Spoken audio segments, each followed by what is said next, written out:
Collapse అయితే chaos వచ్చే పరిస్థితి వస్తుంది. ఈ విషయం కూడా మీరు అర్థం చేసుకోమని కోరుతున్నా.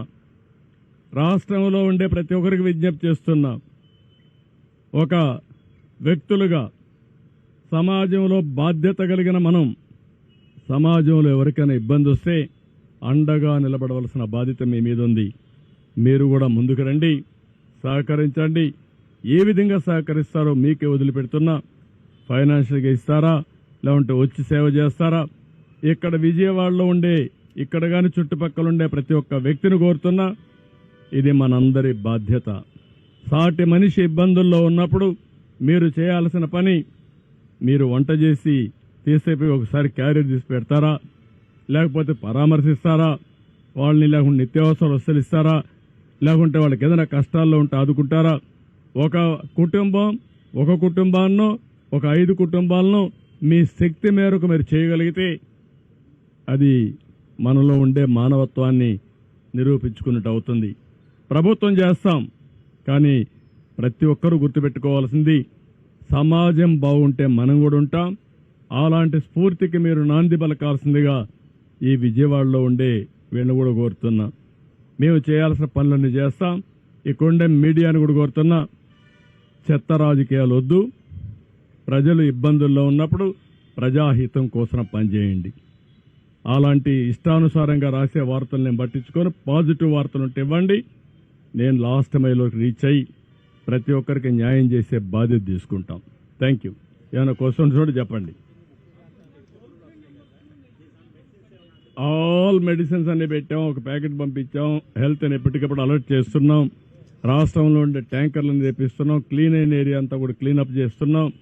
మొత్తం ఏమేం చేయాలనో ఇలాంటి ప్రత్యేకమైన పరిస్థితులు అన్నీ చేస్తాం.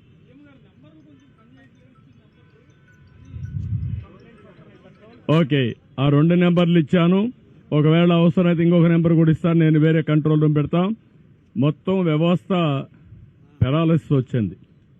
5 సంవత్సరాలు పనిచేయడం మానేశారు. నేను ఇంకా ఏం చేయాలో నాకు కూడా తెలియని పరిస్థితికి వచ్చా ఇప్పుడు.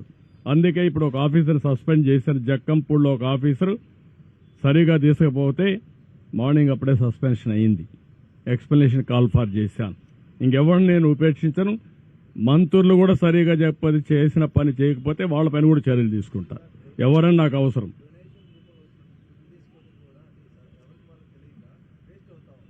అంటే నేనేమంటానంటే, మనకుండే రిసోర్స్ అన్ని సద్వినియోగం చేసుకోవాలి. కాస్తో కూస్తో వేస్ట్ అయినా మేమేం చేసామంటే అందరికీ రీచ్ కావాలనే ఉద్దేశం చేశాం. వాళ్ళు రీచ్ కావాలంటే వాళ్ళకు ఇబ్బందులు ఉంటాయి. మేము ఒక స్ట్రక్చర్ కానీ సప్లై డిమాండ్ 2 కూడా చేయడం కోసం చేశాం. నో అని నేనేమంటాను, ఇవి ఇంత పెద్ద ఆర్గనైజేషన్లో అవన్నీ మనం చేయలేము. మేము ఒక మనుషుల యొక్క మీకు పేపర్కి ఇస్తాం, పలాని వ్యక్తి పలాని ప్రాంతంలో మా సచివాలయం ఇన్ఛార్జ్ సీనియర్ ఆఫీసర్ ఒక అతను ఉంటాడు. సచివాలయం సిబ్బందిని అంతా తీసుకున్నాం. ఆ కొండే వాలంటీర్స్ కూడా డబ్బులు పే చేస్తున్నాం. వాళ్ళు కూడా ఉపయోగించుకోమన్నాం. వీళ్ళందరినీ ఉపయోగించి అవసరమైతే ఒక 5-10 మంది బయటనే తెచ్చుకోమన్నాం.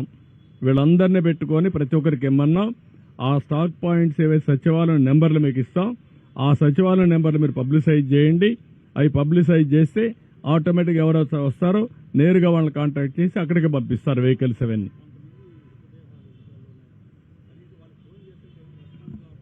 అదే నేను అనేది మానవతా దృక్పథంతో ఆలోచించమంటున్నాను. మన కుటుంబ సభ్యుడు ఒకడు చనిపోతే ఏ విధంగా ఫీల్ అవుతామో ఆ విధంగా అధికార యంత్రాంగం ఫీల్ కావాల్సిన అవసరం ఉంది.